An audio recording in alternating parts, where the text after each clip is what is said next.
I want to start in the middle. Not the beginning, not the payoff, the middle. Because the middle is where the moment happened, and if I give you the moment first, everything that comes before it will make more sense. It's a Thursday evening in March. I'm standing in the atrium of the Harrington Grand, a hotel that charges $14 for still water and means it, wearing a navy suit I bought 2 years ago and have worn exactly 4 times. Around me, there are approximately 300 people who work very hard to appear as though they do not work hard at all. This is the annual Sterling Ventures Innovation Gala. Invitation only. The kind of event where the lanyards have individual names embossed on them and the canapés are described in full sentences. I am not supposed to be here. I don't go to galas. I was invited by my sister Vanessa, who told me, and I want to quote this precisely, "You should come and see what a real career looks like in person. It might motivate you." I came anyway. I'm still not entirely sure why. Proximity to family, maybe. A particular kind of patience that I've developed over the years for situations that are uncomfortable but not actually dangerous. Vanessa finds me at the drinks table 20 minutes in. She's in a black dress, carrying a champagne flute, and she has the energy of someone operating at full professional performance. She is, genuinely, good at this, the room working, the name remembering, the calculated warmth of a VP of sales at the top of her quarterly numbers. I can acknowledge that without reservation. She takes my arm. She steers me across the room. And she says, under her breath but not very far under, "I want to introduce you to someone. Just, let me do the talking, okay? Don't go into one of your technical things." One of my technical things. She brings me to a man standing near the floor-to-ceiling windows overlooking the city. Tall, 60s, the specific physical stillness of someone who hasn't needed to perform in a room for a very long time. This is Richard Sterling, founder and executive chairman of Sterling Ventures. Net worth, depending on which quarter you're asking, somewhere between $3.8 and $4.6 billion. His firm operates across 11 sectors including cybersecurity infrastructure, logistics, and private equity. I know exactly who he is. I have known who he is for approximately 3 years. Vanessa says, with the particular brightness of someone doing a presentation, "Richard, this is my brother Christopher. He does a little freelance computer work from home. Kind of his hobby." Sterling turns. He looks at me. And something in his face goes very, very still. Let me back up 14 years. I am not, and have never been, a person who wanted the corporate track. I understood it, I went to school with people who wanted it, I watched them build toward it, I have nothing against it as a life choice. It simply was not the architecture that fit how I think or how I work. What I am is an infrastructure security specialist. More specifically, I design, build, and stress test the security architecture of large-scale digital infrastructure for private firms and institutional clients. Penetration testing, threat modeling, zero-trust network design, incident response frameworks. The full stack of what keeps a company's most critical systems from becoming a headline. I did not build this career loudly. I built it the way you build anything that's meant to last, methodically, quietly, and with more attention to the quality of the work than to the visibility of the person doing it.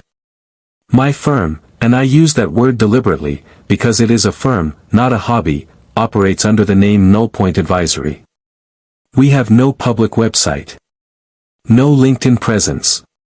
No press releases. Our clients find us through referrals from other clients, and our referrals come from results.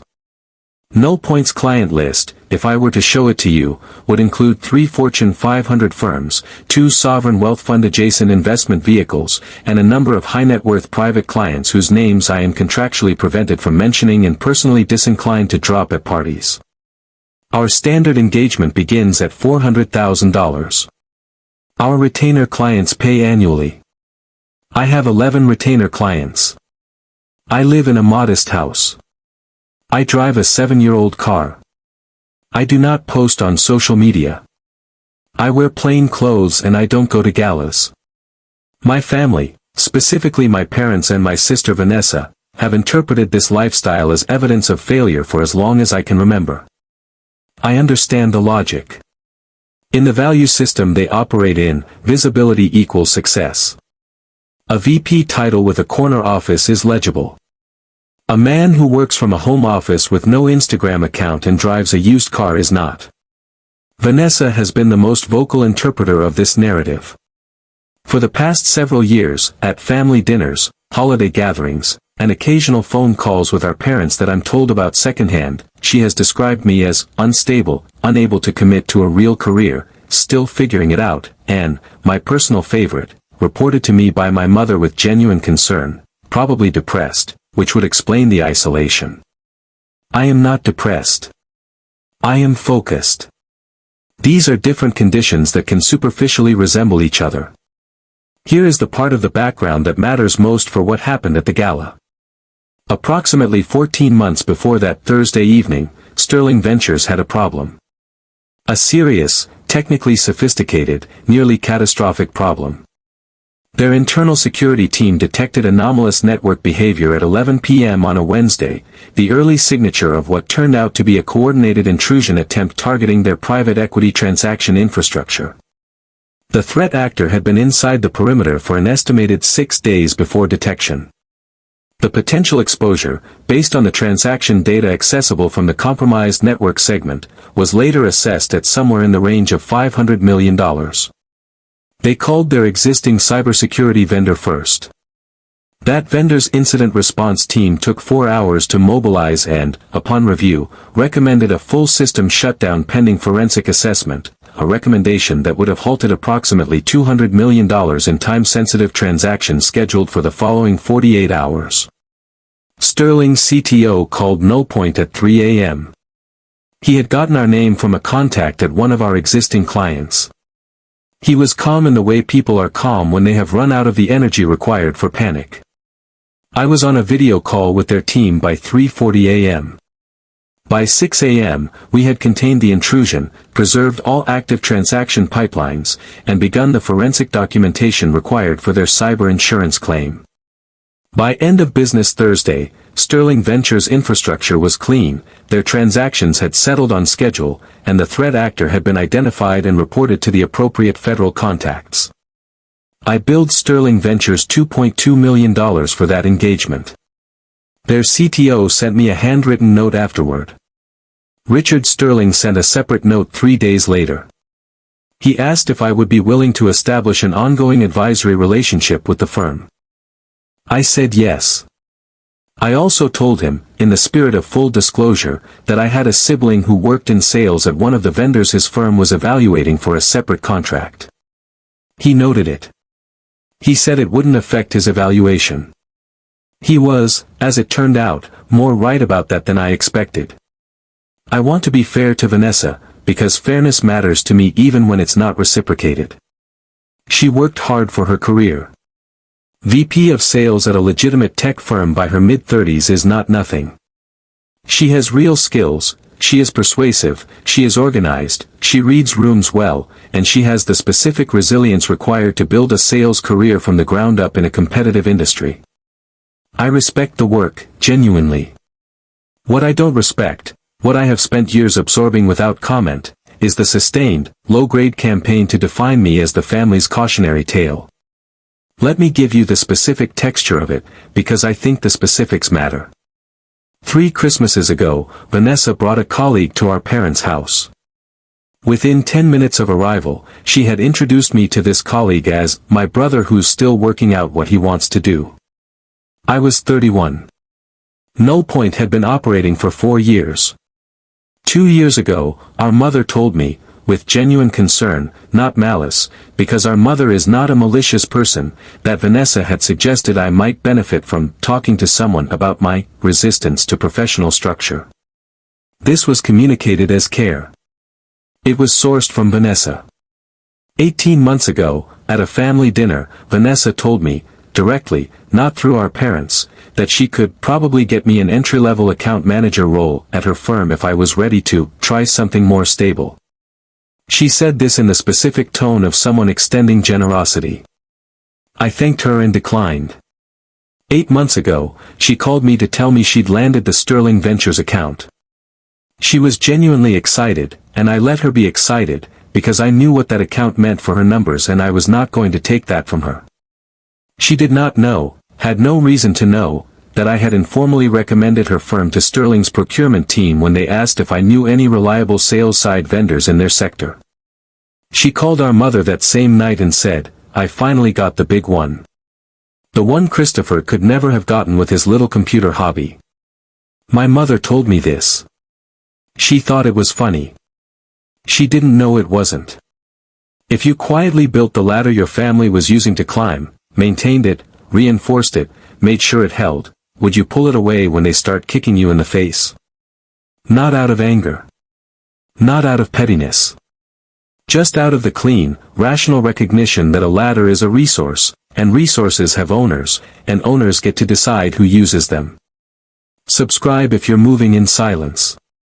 Hit the bell. Because the next part of this story happens in real time, in a ballroom, in front of 300 people, and it happens fast. Back to the atrium. Back to the window. Back to Richard Sterling's face going still. He looked at me for approximately 2 seconds, the kind of 2 seconds that have a lot of information moving through them, and then he said, "Christopher." From no point. Vanessa's champagne flute stopped moving halfway to her mouth. She looked at me with the specific facial experience of a person whose narrative is colliding with a fact they cannot immediately absorb. In that moment, I wasn't her unstable brother anymore. I was the person who held the master key to her biggest account's survival. Not a question. Vanessa's champagne flute stopped moving halfway to her mouth. I said, "Yes. Good evening, Mr. Sterling." He said, "I didn't know Vanessa was your sister." I said, "It hadn't come up." There was a beat. Sterling looked at Vanessa with an expression that was not unkind but was extremely direct. He said, "Freelance computer work from home?" Vanessa said nothing. I watched her run the calculation in real time, the specific facial experience of a person whose narrative is colliding with a fact they cannot immediately absorb. Sterling turned back to me. He said, "Your team saved us somewhere north of $400 million in exposure last February. My CTO still talks about the 3 a.m. call. He says it was the most competent crisis response he's ever seen in 30 years in this industry." I said, "Your CTO's team did good work on their end. The detection timeline was tighter than most." Sterling said, "I'd like to catch up properly this evening if you have time.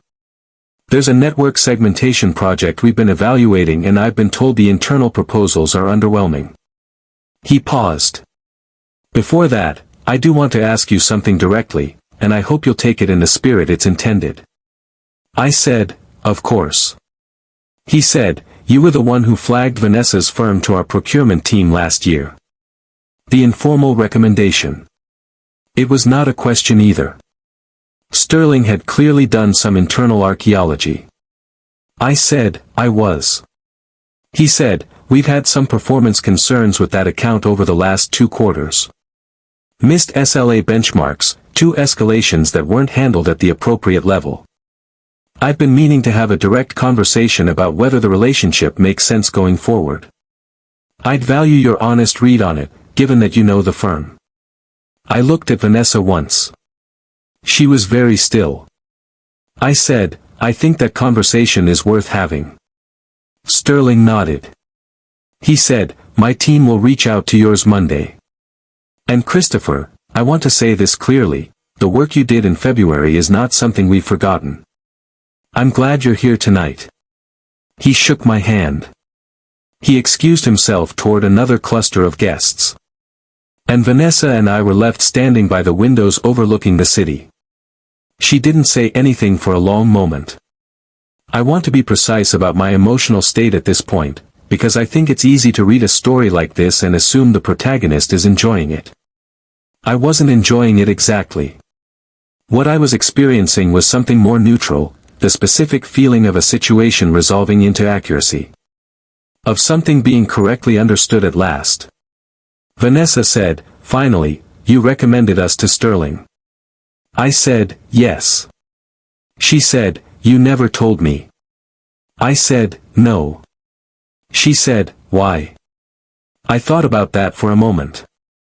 Then I said, because you would have treated it differently if you knew. You would have treated the account differently and you would have treated me differently. I wanted to see what the work looked like on its own terms. She was quiet again. Then she said, in a voice that was noticeably smaller than her VP of Sales voice, the SLA failures. The escalations he mentioned.